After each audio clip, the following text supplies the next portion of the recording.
അപ്പോൾ എല്ലാവർക്കും അറിയാമായിരിക്കും കക്ക. ആ കക്കയുടെ തൊണ്ടാണ് അല്ലെങ്കിൽ കക്കത്തോടാണ് ഇത്തള്. ആ ഇത്തള് നമ്മൾ കുമ്മായമാക്കിയെടുക്കുന്നത് എങ്ങനെയാണെന്ന് ഞാൻ കാണിച്ചു തരാം.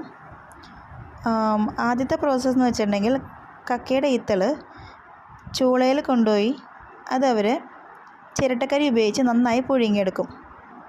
ആ പ്രോസസ്സ് കഴിഞ്ഞ് കഴിഞ്ഞാൽ പിന്നെ ആ ഇത്തള് നമ്മൾ നല്ലപോലെ വെള്ളം മിക്സ് ചെയ്ത് അത് കുമ്മായമാക്കിയെടുക്കും. അപ്പോൾ അതിൻ്റെ ഡീറ്റെയിൽ ആയിട്ടുള്ള വീഡിയോ ഞാൻ കാണിച്ചു തരാം. അപ്പോൾ ഞാനിവിടെ 10 കിലോൻ്റെ 10 കിറ്റ് വീതമാണ് എടുത്തിട്ടുള്ളത്. പിന്നെ കൂടാതെ 2 ബക്കറ്റ് നിറയെ വെള്ളം എടുത്തിട്ടുണ്ട്. അപ്പോൾ ആദ്യത്തെ സ്റ്റെപ്പ് എന്ന് വെച്ചിട്ടുണ്ടെങ്കിൽ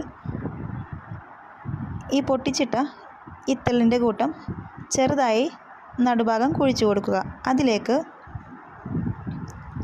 1 ബക്കറ്റിൻ്റെ പകുതി വെള്ളം ഒഴിച്ചു കൊടുക്കുക.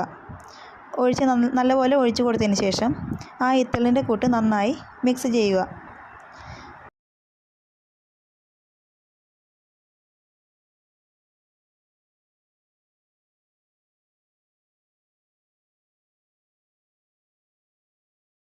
നല്ലപോലെ മിക്സ് ചെയ്യുക.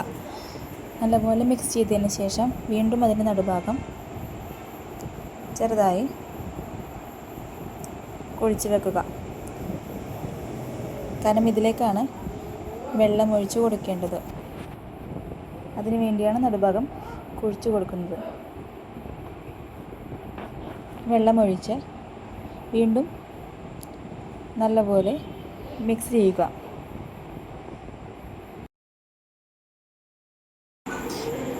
നല്ലപോലെ കൂട്ട് നന്നായി മിക്സ് ചെയ്യുക. എന്നിട്ട് ഈ വീഡിയോയിൽ കാണുന്നത് പോലെ തന്നെ നന്നായി ഇത്തളുകൾ ഒരുമിച്ച് കൂട്ടിച്ചേർത്ത് ഒതുക്കി വെച്ച് കൊടുക്കുക.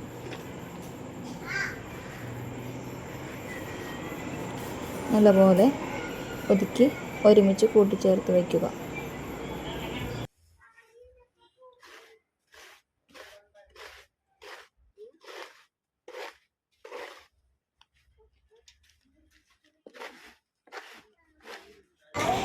ഇങ്ങനെ കൂട്ടിച്ചേർത്ത ഇത്തളുകൾ ഏകദേശം ഒരു 5 മിനിറ്റിന് ശേഷം തന്നെ അത്യാവശ്യം നല്ലപോലെ ആവി പറക്കാൻ തുടങ്ങും.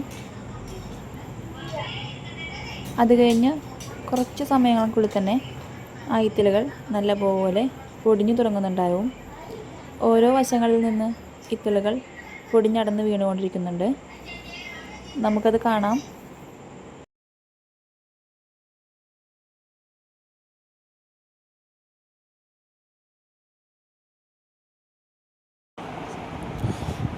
ഓരോ ഭാഗങ്ങളിൽ നിന്നും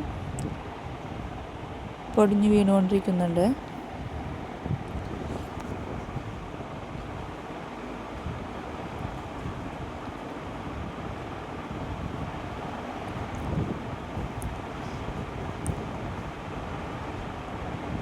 ഈ സമയം അത്യാവശ്യം നല്ല ചൂടും അനുഭവപ്പെടുന്നുണ്ട്.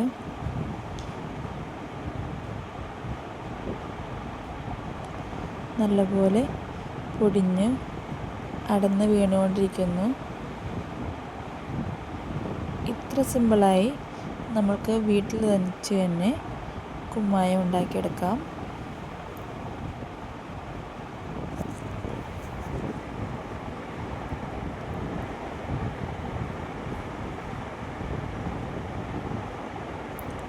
കണ്ടില്ലേ, എല്ലാം നല്ല പോലെ തന്നെ പൊടിഞ്ഞു തുടങ്ങിയിട്ടുണ്ട്.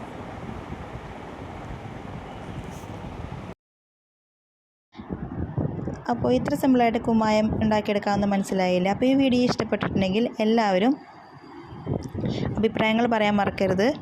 പിന്നെ ലൈക്ക് ചെയ്യാനും സബ്സ്ക്രൈബ് ചെയ്യാനും മറക്കരുത്. അപ്പോൾ ഇതുപോലത്തെ വീഡിയോയായി ഇനി ഞാൻ വരുന്നതായിരിക്കും.